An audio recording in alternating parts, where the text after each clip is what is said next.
1 मे महाराष्ट्र दिन व कामगार दिन. महाराष्ट्राच्या गौरवशाली इतिहासाला आणि कष्टकरी हातांना मानाचा मुजरा.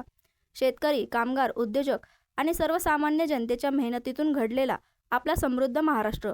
चला, त्याच्या उज्ज्वल भविष्यासाठी एकत्र येऊया. महाराष्ट्र दिन व कामगार दिनाच्या हार्दिक शुभेच्छा. शुभेच्छुक मनसे नेते डॉक्टर राजेश पटेल, तालुका अध्यक्ष शैलेश करपे पाटील, शहर अध्यक्ष गौरव कांबळे, महाराष्ट्र नवनिर्माण सेना व सर्वांगीकृत संघटना, येवला शहर व तालुका.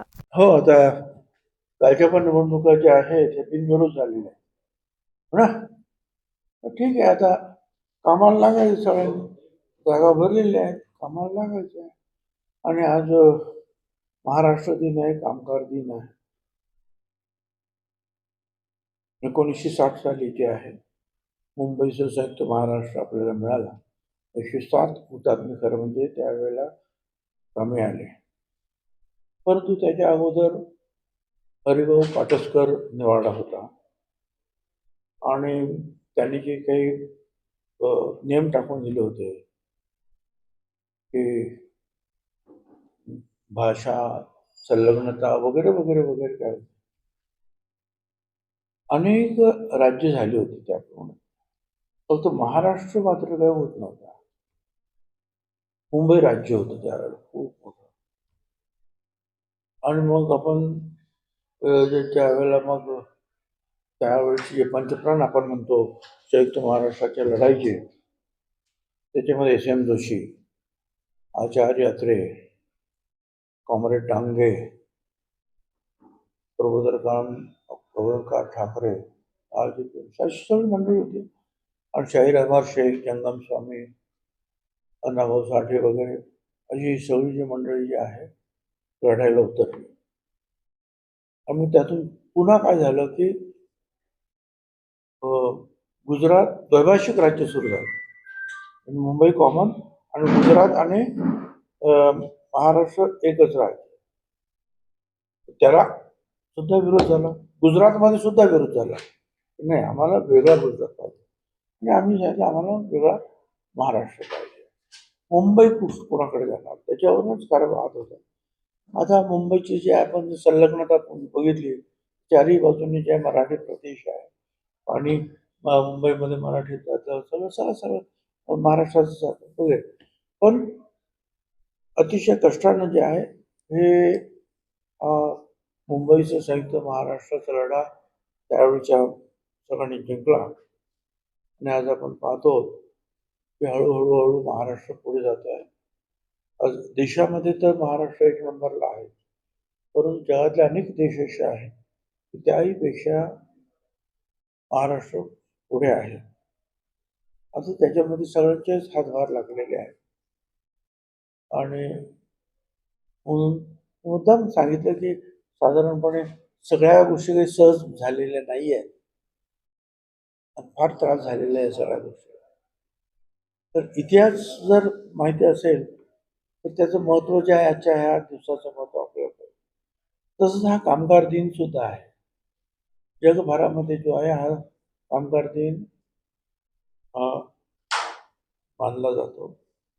महात्मा ज्योतिराव फुले यांचे शिष्य जे आहेत लोखंडे यांनी जे आहे पहिली युनियन जे या देशामध्ये स्थापन केली. रविवारची पहिली सुट्टी त्यांनी सुरू केली. पहिला संप सुद्धा त्यांनी केला. आणि मग जगभरात अर्थातच जो आहे 1 मे जो आहे त्याच्या अगोदरपासूनच एक सुट्टी दिली पाहिजे आपण रविवार लोकांना. हा विषय पुढे आलाच होता, पण त्याच्यासाठी सुद्धा लढाया झाल्या. आणि म्हणून कामगार दिन हा सुद्धा 1 मेला मानला जातो.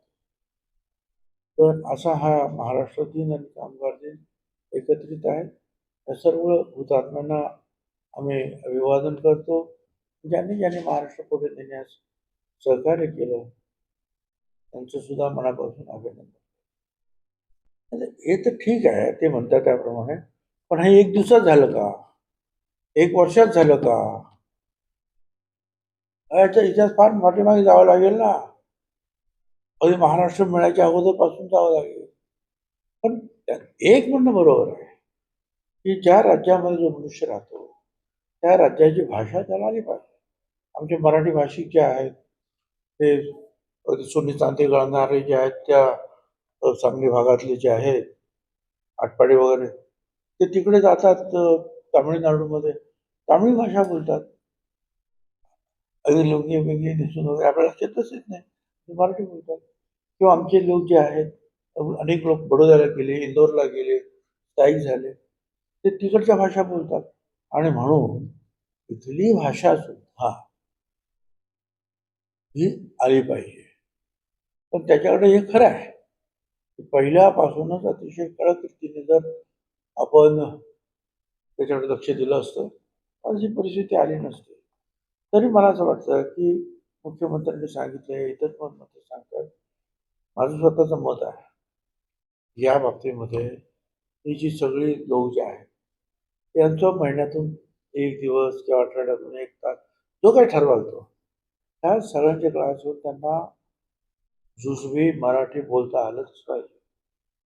ते सर्वसामान्यपणे फार आपल्याला काय कठीण मराठी बोलायचं नसतं.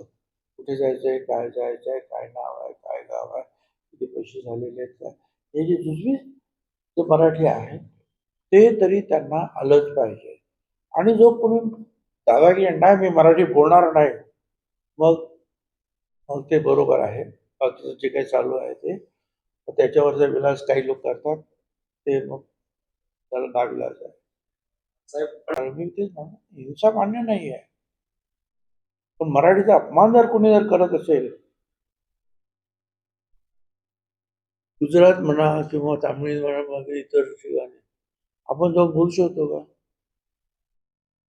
काय परिस्थिती होईल? तुम्ही सांगा की ठीक आहे मी शिकेन, मी बोलेन. भाषेचा अपमान नाही करता येणार. नाही बस शिकलो मी आतापर्यंत, आता पण शिकून त्यांनी शिंदे शिवसेनेत प्रवेश केला आणि आमदार झाले तेवढं मला माहिती आहे. हे बघा, हा गॅस काय जो आहे हा कुठून येतो, काय येतो, आपण सगळ्यांना माहिती आहे. आपण साधा टीव्ही वाचला किंवा बघितलं किंवा वर्तमानपत्र त्याचं सगळं ते इराण आणि त्या भागातून सगळं येतं. आपल्या इथे महाग आहे, बाकीच्या ठिकाणी मिळतच नाही आहे. बांगलादेश, पाकिस्तान वगैरे मिळतच नाहीये. फार जपानपर्यंत प्रॉब्लेम निर्माण झालेला आहे.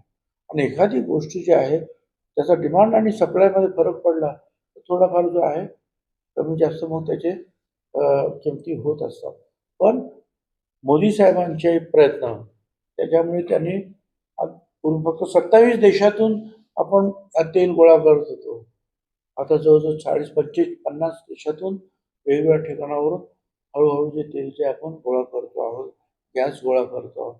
त्यामुळे आपलं चाललंय आणि आपला देश 140 कोटीचा, यांची 5 कोटीचे आणि 2 कोटीचे देश आहेत ते सुद्धा बंद पडले.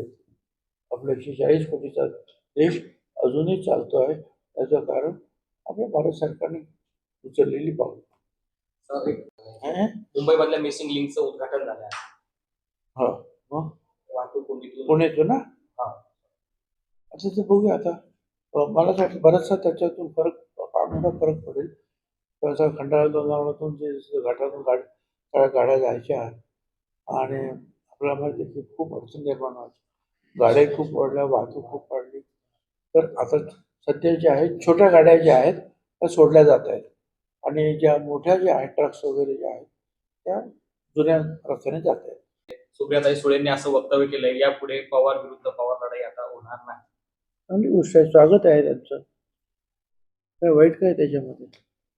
त्यांनी एक रोडमॅप जो आहे पवार कुटुंबियांना आखून दिला आहे. पवार यांच्या विरुद्ध पवारांनी लढायचं नाही, चांगली गोष्ट आहे. आपण त्याच्यामध्ये चुकीचं काय आहे?